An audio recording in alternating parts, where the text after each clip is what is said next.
I don't like All right, enough of this. Let Michael Moore get in here. I can't wait to see him. Yeah, but I just love that it's the Republican Party, the party that was going to stay out of your personal affairs. Yeah, okay. Yeah, right.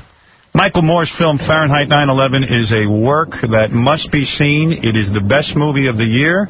It is the most important movie of the year. And there's the guy, man. I love this guy. He's the most important man in America right now. Look at you, brother. What a film. Bravo. Let me give you a standing O right here. Let's all do it. Oh, geez, Howard. Thank you. Film brought me to tears. I've seen it twice.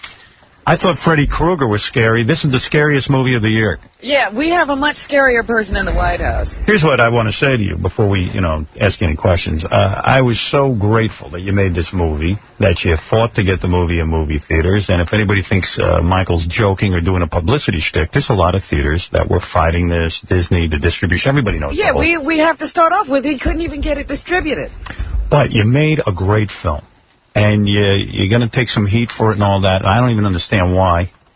As far as it being biased, you have a point of view, you back it up with facts, and it's a fabulous movie. And this... It works both as, the message you wanted to deliver and as entertainment. And all I want to say to you is, however you want to use me in promoting the film, you feel free to do it. Now, I had an idea, and maybe it sounds stupid. You tell me. All right. We get people save their ticket stubs. They send them in to me. People who pay to see the movie. And maybe you think this is like too trivial, but guys care about strip clubs. Every guy I know wants to go to Scores with me and party. I called the guy at Scores, and he said, I'll do whatever I have to do for the movie. Howard, I believe in you. If you tell me it's a good movie, it's a good movie. Scores are signed off on this. So we take, like, the ticket stubs. And you have a drawing. We have a drawing.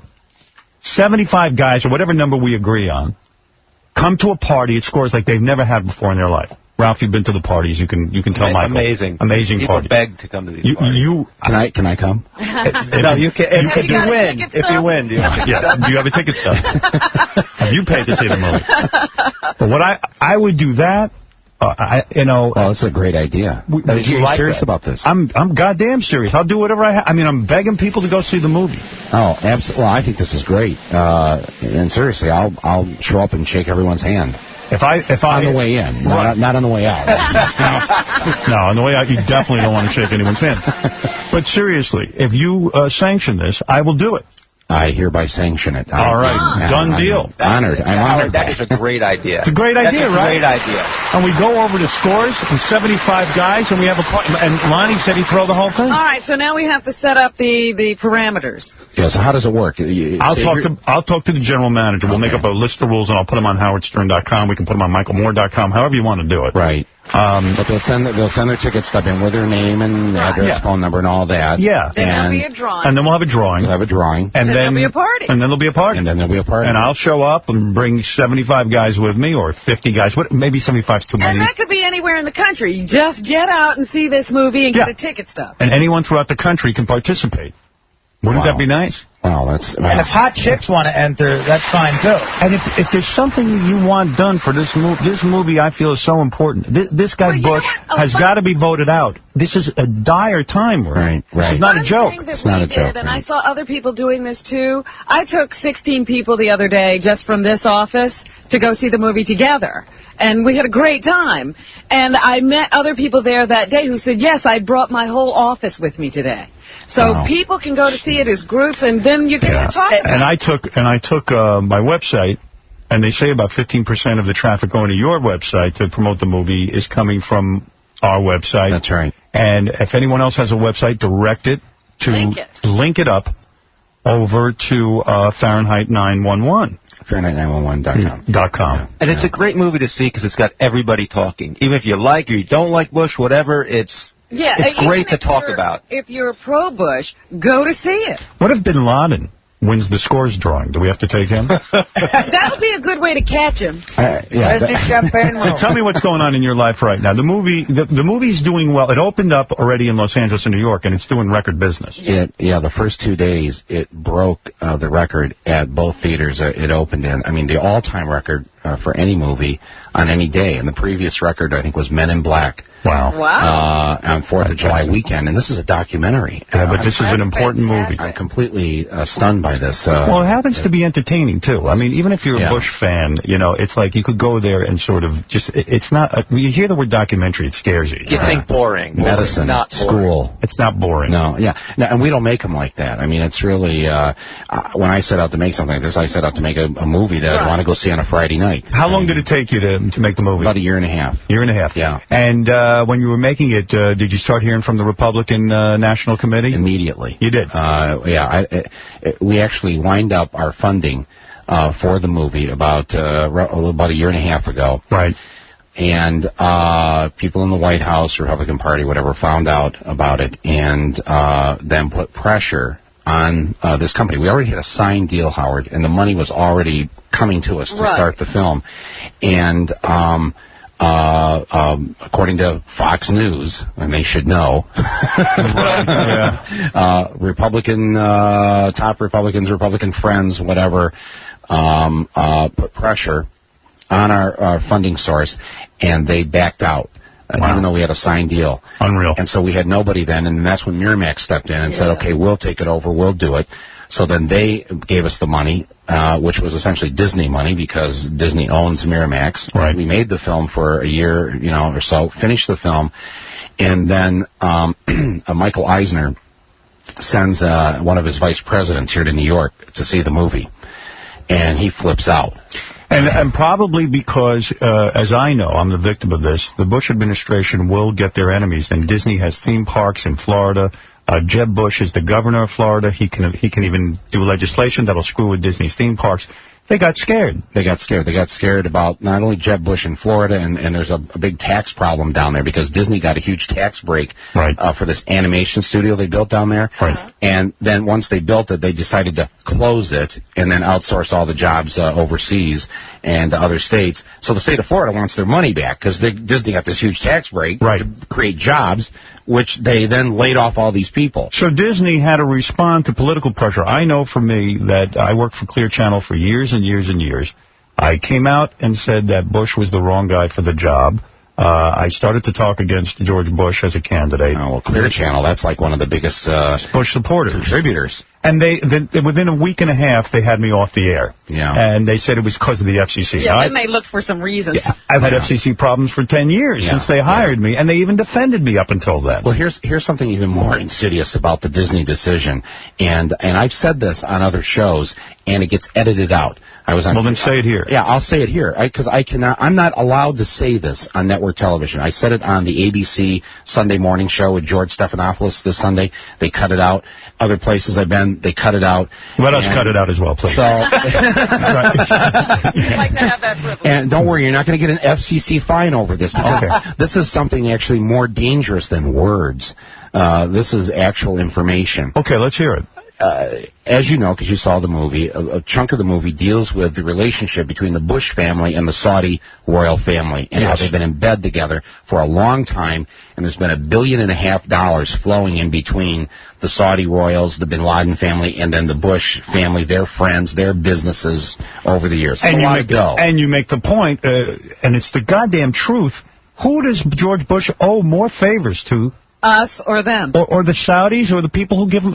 Right. He had 3 bankrupted companies these guys funded. Right. Yeah, no, George Bush was never able to run any kind of company. He ran them all into the ground, went bankrupt, et cetera, et cetera. And I thought it was interesting that he has the nerve to say to you to get a real job. Right. You got a job. That one Saudi guy, what's it, Bandar Bush? Yeah, Bandar. He's an official They gave him a name. Yeah, he's Bandar Bush. The Saudi ambassador to the U.S. is such a close friend of the Bushes. They call him Bandar Bush. So anyway, so here you've got all this, and as I say in the film, we, the American people, pay him $400,000 a year to be president of the United States. They pay him $1.5 billion, him and his friends, Cheney, all these guys, all their businesses, right? Yeah, they support them. And to be fair to Bush, if you got a call from him on September 12th, from the Saudi ambassador saying, look, I know all these guys were Saudis that killed 3,000 people, and I know Bin Laden's a Saudi, and I know Saudi money financed this whole attack.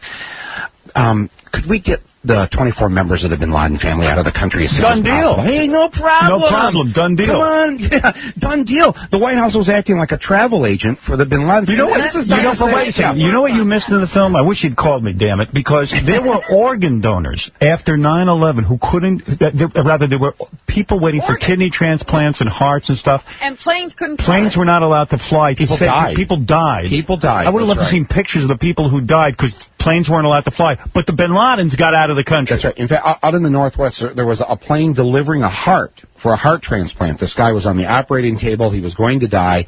And Air Force jets went up and forced this plane to land that had all it was carrying was a heart to save this guy. But if your name was Bin Laden, you would have gotten that heart on September 13th, right? Or 14th, any of those days, you were able to fly in a private plane, be picked up around the country, and then a few days later scooted out of the country. Now, this is not to say they're guilty of anything. Yeah, and why was it so important to get them out? Well, just imagine after like a nuclear holocaust or something, and the people who were responsible. Or I'll give you here. This is a real example. Oklahoma City. Suddenly, the days after Oklahoma City, the McVeigh family would like a free trip to Paris. Right. No problem. Would Bush have gone out of his way to get him a trip to Paris? No. You think Bush it's crazy what went on. The film's brilliant. Clear some stuff up for me.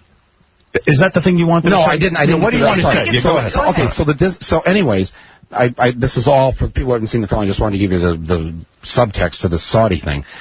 The Saudi royal family, this is what I've not been allowed to say on national television or anywhere. Right. The Saudi royal family owns 23% of Euro Disney.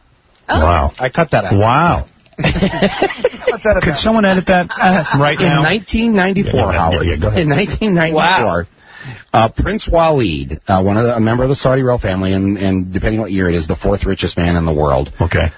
Prince Walid wrote a check to Michael Eisner and Disney for $360 million. Remember when Euro Disney they built it and then it was going bankrupt? Yeah. Right.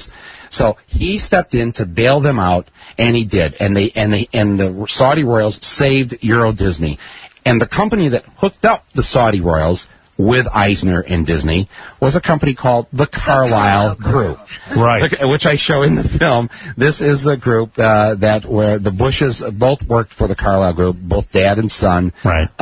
And the Bin Ladens were heavy investors in the Carlyle Group. Yeah, put a burqa on, Minnie Mouse. Yeah, and not a single, and this is in the public record. I'm not telling you anything that isn't out there. So why do people accuse you of manipulation? I mean, to me, there's a bunch of facts stated in this movie. Yeah, okay, anything could be considered a manipulation. What pisses me off is I've watched you be interviewed by Matt Lauer and a couple other people, and they are so goddamn hard on you and attacking you, and you make the excellent point. Why the hell don't they attack some of these public officials? Ask the president a few questions. They ask a president one goddamn question that's tough. They won't do it. Well, they've been hard on me because this film is an embarrassment to them. That's right. Because what this film also points out is that they didn't do their job. They weren't journalists. In the months leading up to the war, and then when the war started, they weren't just embedded. They were in bed with Bush. Right. And they all got out their little flags and started cheerleading, and they didn't do their job. Their job of a press in a free country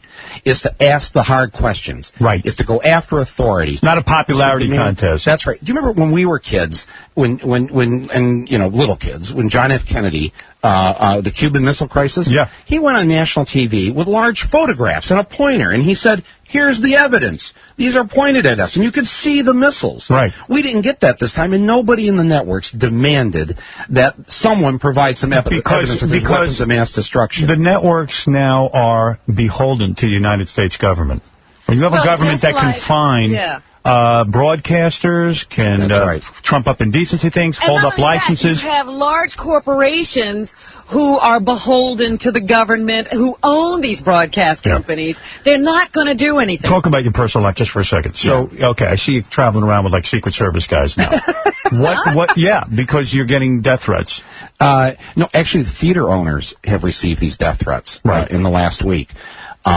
This organized Republican group started harassing and intimidating theater owners. Well, like they do with the abortion clinics? Exactly. Oh, I see. So there's a theater in New Jersey and a theater in Illinois so far that have received these threats. And, of course, that's how the other side works. And you've experienced this, obviously, more than anyone else, is the difference between us and them is they believe if they don't like something, not only should they not listen to it, nobody should listen to it. Right. Our side believes if we don't like something, we just turn it off. Choice. Or we don't go to the movie. If we don't want to see that movie, we don't go to it. Choice. You don't like abortion, don't get one. But if you want, you can't it's have your choice. Your choice. That's the difference. Right. And you were talking about Fox and Friends here before I came in. I got to tell you this story because this is the classic hypocrisy of Fox and the FCC. I want to tell you a real FCC incident here that happened the night before the Super Bowl. Not the Super Bowl incident with Janet Jackson, but the night before. This is what happened on Fox. Geraldo Rivera's show. It's a Saturday night show. I've seen it. On Fox. So it's the night before the Super Bowl.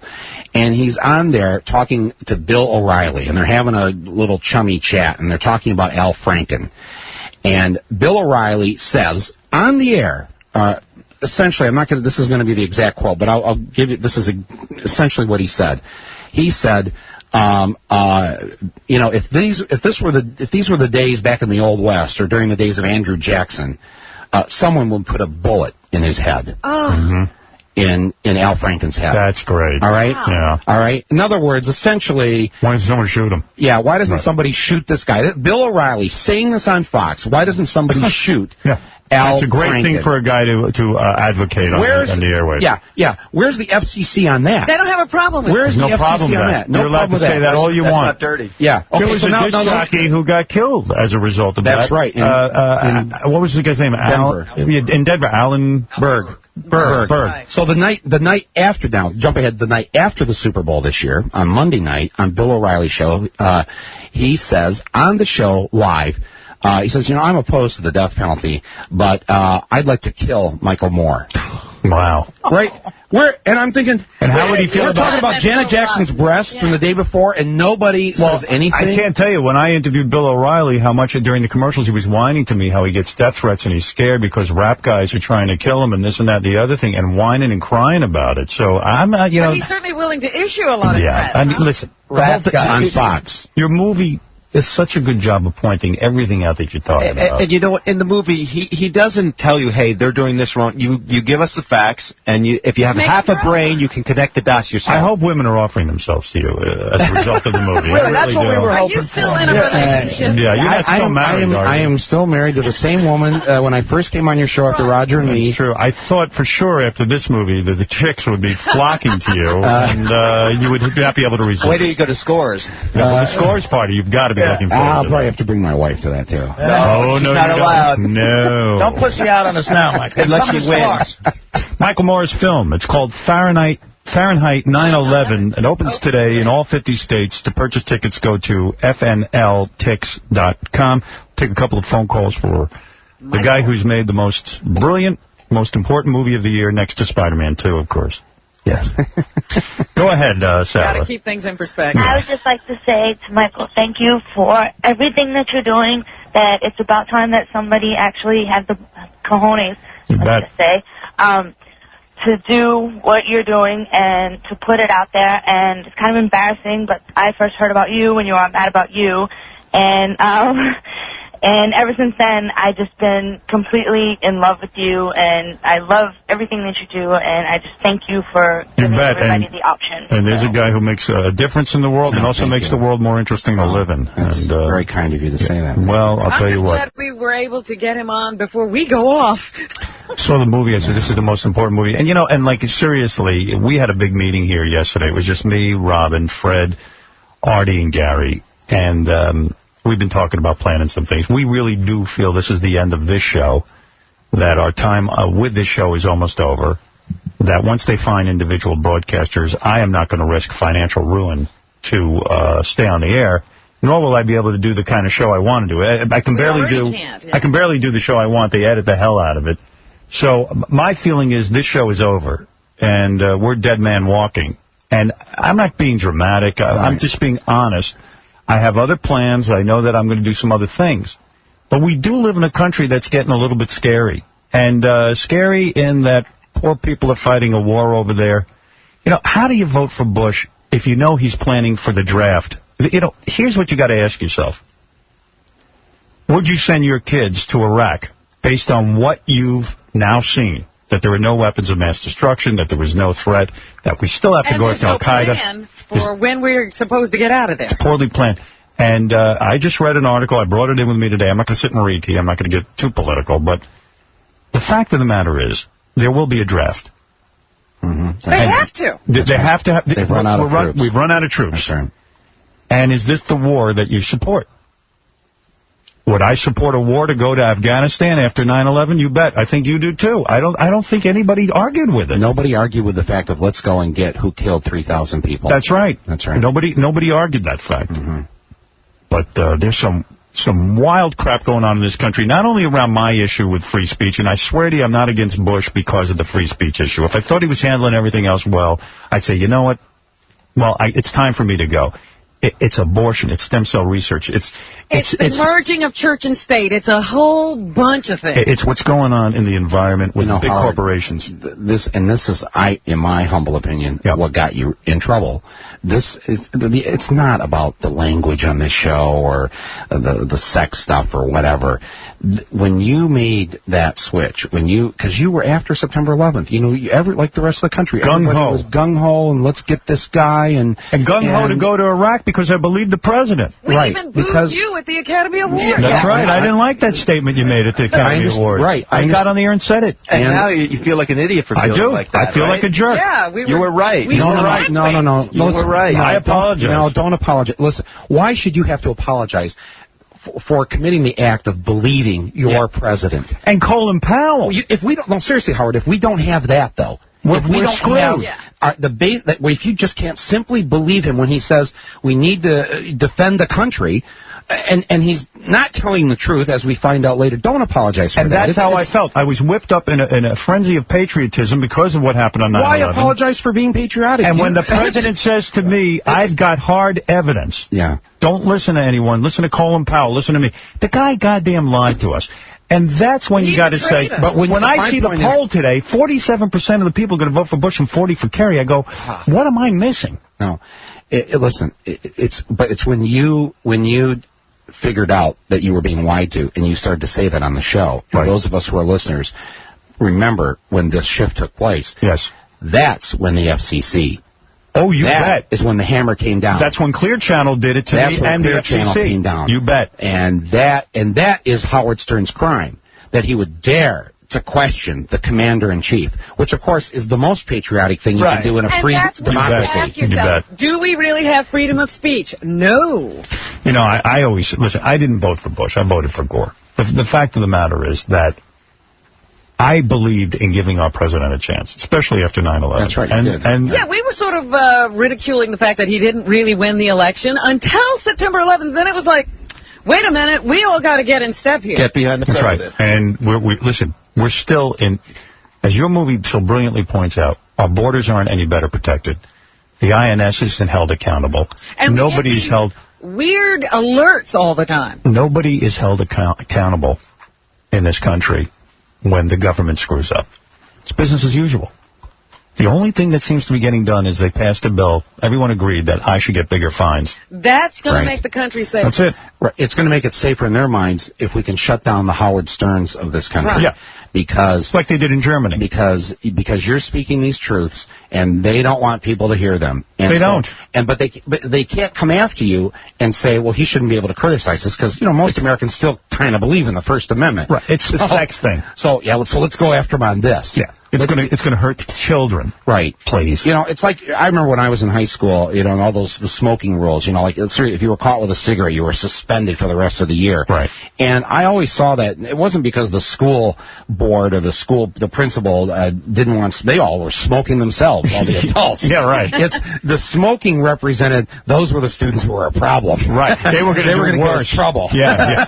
Troublemakers who don't listen. Troublemakers who don't listen. And it's much better that smokers can't read. I promise you this, because we're going to run out of time before I get to say this. Yeah. If they try to prevent you from advertising your film after July 30th, I will advertise it every day for free. I don't care. If I'm here, you got it, man. I will talk up this film, whatever.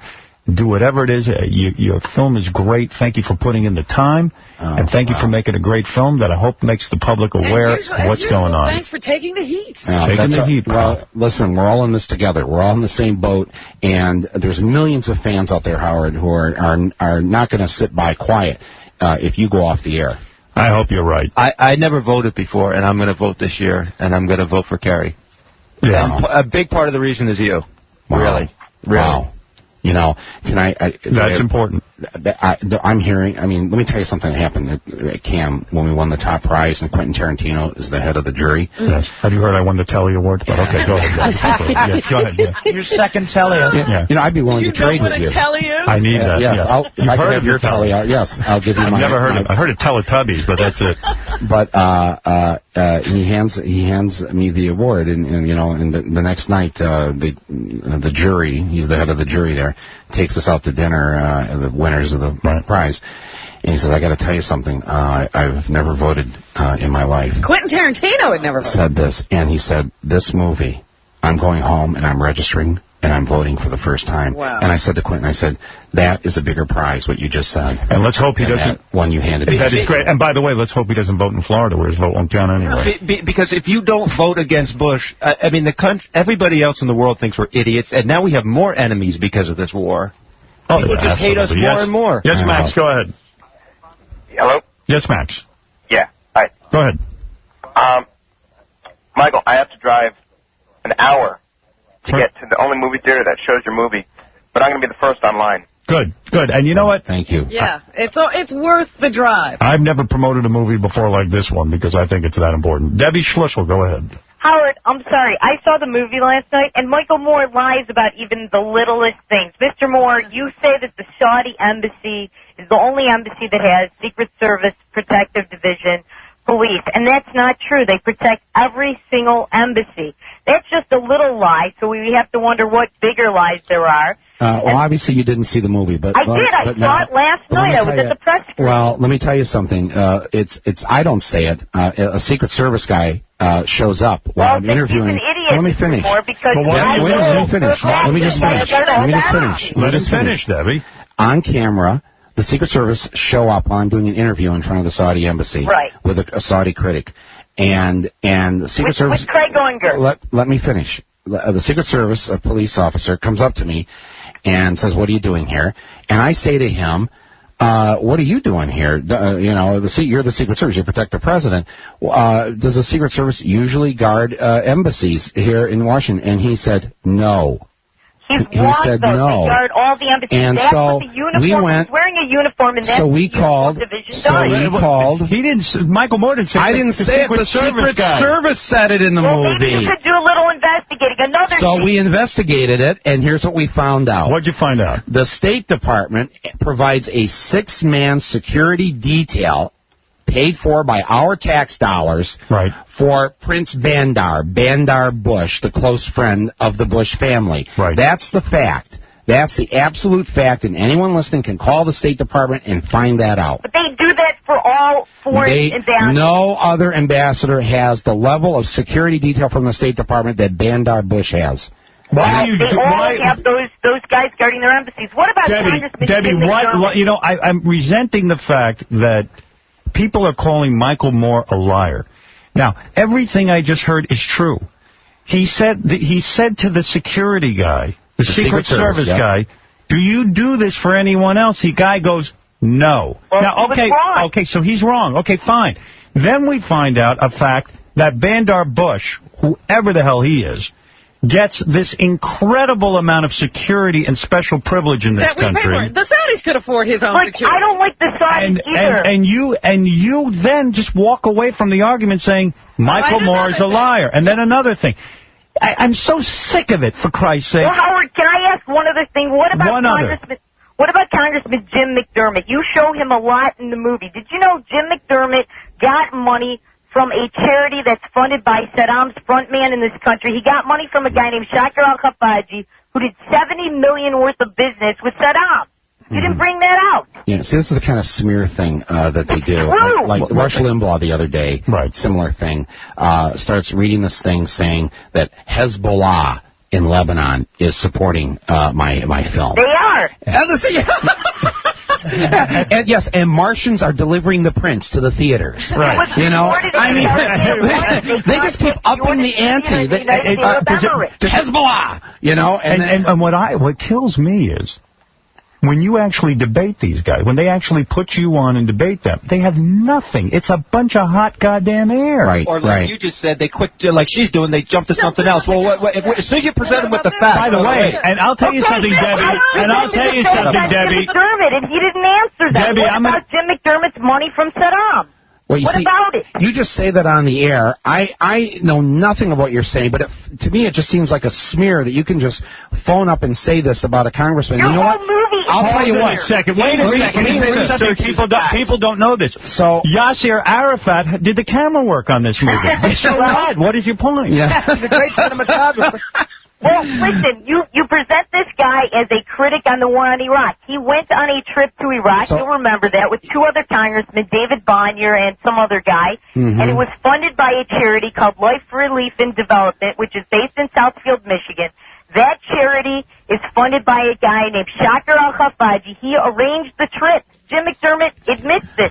And Mr. Al-Khafaji did $70 million worth of business with Saddam. Put that in your movie, honey. Well, it's on my website, DebbieSparkle.com, later this afternoon, and I invite everybody to read the real facts about your movie. Not only did Yasser do my camera work, Muammar Gaddafi did the sound. Yeah. He did. Okay. Yes. Thank you, Holding the mic the whole I thought time. the sound was a little off. Did he get it wrong how long Bush sat there while the trade centers were being, or our country was being attacked, and he sat there like an idiot not knowing what to do because everybody else wasn't around him to tell him what to do? And you know, that's the best piece of film. Scary. And the best piece of film. If we're really going after terrorism, why didn't we attack Saudi Arabia? And what they seem to have a lot of Al-Qaeda there. And what about the congressmen who won't send their own kids? They think that's an absurd notion to send their own kids to war. Did you see the look on that guy's face? Are you crazy? I guess that's propaganda. I don't know. I don't get it. I don't get the charges as they're being presented. Chris, go ahead. You're on the air. Good, great film there, Michael. I had a curious, when you were filming it, how many cheeseburgers did you eat, Patty? Oh, boy. I'm sure you're very beautiful. Well, what about that? That's an unfair question. But how many cheeseburgers did you eat? I can answer that question, too. Give us a number. I have pledged to not stop eating cheeseburgers until Bush is removed from the White House. So they'll be bringing a cheeseburger in shortly. Until he's out of here. If I have to do that for the country, I'll do it. You're like a suicide bomber. That's correct. Implode. I will. Yes, the only way to get me to stop eating those cheeseburgers is for the American people to remove Bush. All right, let me ask you something. And in the movie, you answer all the questions, why we invaded Iraq. You did a thorough, perfect job, as far as I'm concerned. And all I'm going to say is, or all I'm going to ask you is to keep fighting, keep getting the word out there. I will pledge to do anything that I can to help you with this film and turn my audience onto it, because we know that we have young men listening to this show who are of draft age, and I realize now that women will be draft eligible, I have children who are draft age, and there is nothing more important to me than this film, getting the word out there, and seeing the defeat of George W. Bush. That's right. And we honor those troops who serve this country. I mean, as I said, and I know you do. That I consider it a gift that they're willing to go and give their lives, if necessary, to defend this country, and we should never, ever send them off to war unless it's absolutely necessary. And that's not what we've done this time. Do you know how many letters I receive from guys who listen to my show who are over in Iraq right now, and they write, P.S., please do anything you can to get us a new commander-in-chief? Oh, I get those letters, too. You do, too. Okay, yes. So there it is. All right. Know. Michael Moore, thanks for coming in, man. I just wanted to thank you. There's another thing that bothered me, too. I was like, those are the people and the pictures we never see. We've never seen this war. We never see the people coming back from this war. And I don't see the president visiting those people. Yeah. When we were going through all this footage, I'm thinking, why haven't I seen this on TV? Yeah, right. You know, why are they hiding it? And people are they're coming out of my movie and they're going, how come I didn't see that before? I'm seeing it for the first time in this movie. And then I like when the news organizations go to you, well, why are you sitting with this footage? Why don't you give it to us? And you're like, because you guys don't show it. You guys were there. Yeah, they are there and they see it, and I'm telling you, they drank the Kool-Aid. Right. You know, Absolutely. You got it. Michael Moore's film, Fahrenheit 9/11. I just urge you to go see it today and go to FNLTix.com. Find out where it is. Some movie theaters haven't shown it. Some areas don't have it. Drive a little way if you have to. You know what? I got a feeling after the record that it's set, though, these first 2 days. They might. Theater I think in another week or so, it'll be in every little town in America. These kooks who went to see Passion of the Christ, let's make this film another Passion of the Christ. I'm serious. I think it's way more important than hearing some booba minds about Jesus. There's only one thing wrong with this movie. Spider-Man's not in it. What about putting him in it? Yeah, if there's a sequel, I don't think that's a bad idea. Why can't Spider-Man fight Bush? Just have him swing through on a That's right. Go to Saudi Arabia. What is it? Hey, I don't mean to correct you, but I think you've been reading the plug wrong. If you look at it a little bit more closely, it's F911. Yeah, what have you been saying? Oh, what did I say? FLL. Oh, did I? I'm sorry. It's weird. It's F911tix.com. Forgive me. There you go. All right. Or you can link up through howardstern.com. Howard, the only other movie you promoted this much, I think, was Super Troopers last year. And that made a... That was a winner. That was a funny film. It was actually very funny. Yeah. All right. We'll be back right after these words. Thank you, Michael Moore. Thank you. And congratulations on a great film. Yes. Lifesaver. Who would you call if you were standing on the George Washington Bridge contemplating jumping? Mom, your spouse, that hot number who wouldn't go out with you in high school. 29-year-old Emilio Bonilla used his bulky cellular phone to call Howard Stern. My battery's running low. Oh. So am I, so... No. Just relax. You have kids? Yeah. Oh. Man. I might join you, so let me think about it for a second. I'm sick of living, too. Stern put the call on the air and